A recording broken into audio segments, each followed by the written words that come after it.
Shalom, Bapak Ibu Saudara. Kembali bersama dengan saya Pendeta Paul Watuseke. Saya rindu Bapak Ibu Saudara bersama-sama dengan saya untuk kita membaca, merenungkan sebagian daripada kebenaran firman Tuhan. Dan saat ini firman Tuhan pagi hari ini atau saat ini saya akan beri judul dosa yang tidak dapat diampuni. Sekali lagi, dosa yang tidak dapat diampuni. Sebelum kita merenungkannya, mari ikuti pembacaan saya di dalam Injil Matius. Injil Matius pasal 12 ayat 31 dan 32. Injil Matius pasal 12 ayat 1, 12 ayat 31 dan 32. Firman Tuhan berkata begini. Sebab itu aku berkata kepadamu, segala dosa dan hujat manusia akan diampuni, tetapi hujat terhadap Roh Kudus tidak dapat diampuni atau tidak akan diampuni. 32. Apabila seorang mengucapkan sesuatu menentang anak manusia, ia akan diampuni. Tetapi jika ia menentang Roh Kudus, ia tidak akan diampuni. Di dunia ini tidak, dan di dunia yang akan datang pun tidak. Jadi inilah yang menjadi judul topik pembacaan perenungan kita saat ini adalah dosa yang tidak dapat diampuni, yaitu yang kita sudah baca dalam Matius pasal 12 ayat 31 dan 32. Bapak Ibu Saudara, tentu saja ada yang mengatakan bahwa seperti apa dosa itu sehingga tidak dapat diampuni. Sudah jelas tadi, itu adalah bagi mereka yang menentang, menghujat Roh Kudus, tidak akan dapat diampuni. Baik di dunia ini maupun dunia yang akan datang, tidak akan diampuni oleh Tuhan. Karena dosa menghujat Roh Kudus.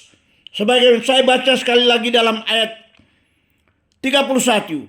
Sebab itu aku berkata kepadamu, segala dosa dan hujat manusia akan diampuni,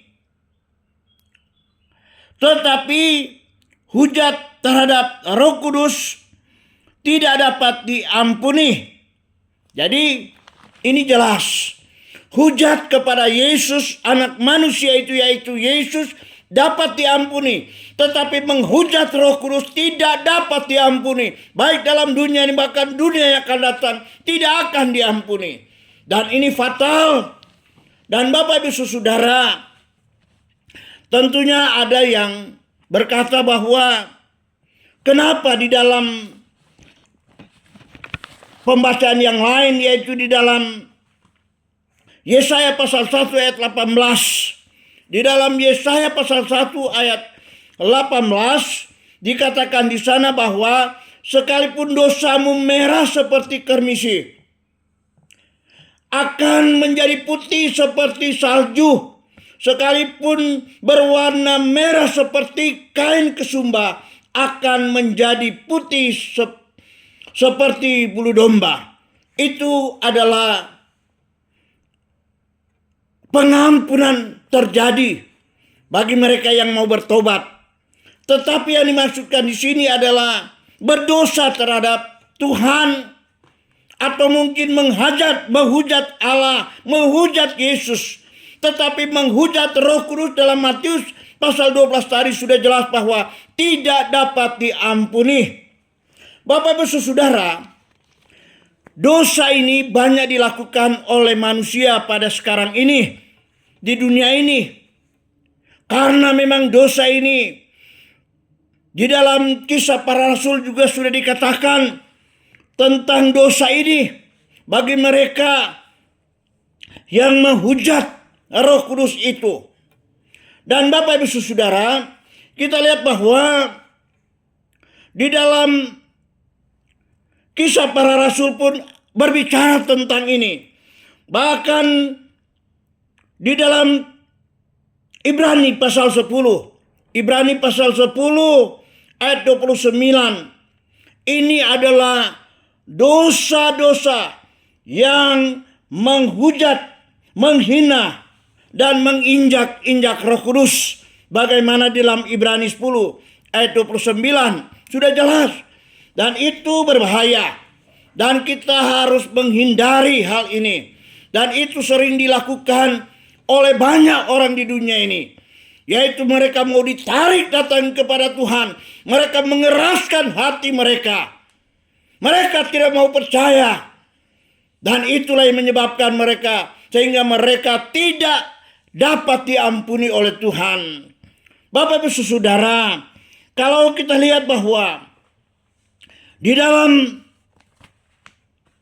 pembacaan kita tadi, saya ulangi di dalam ayat 32. Apabila seorang mengucapkan sesuatu menentang anak manusia, yaitu Tuhan Yesus, menentang Tuhan Yesus, ia akan diampuni. Tetapi jika ia menentang Roh Kudus, ia tidak akan diampuni di dunia ini maupun di dunia yang akan datang. Ini kata Yesus kepada murid-muridnya.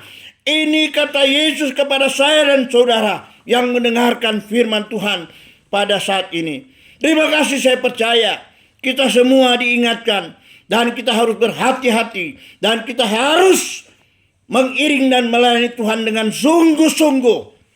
Dengan penuh sukacita damai sejahtera. Hidup dalam kekudusan dan kesucian. Supaya kita diampuni dan kita akan naik ke surga bersama dengan Yesus untuk selama-lamanya. Amin.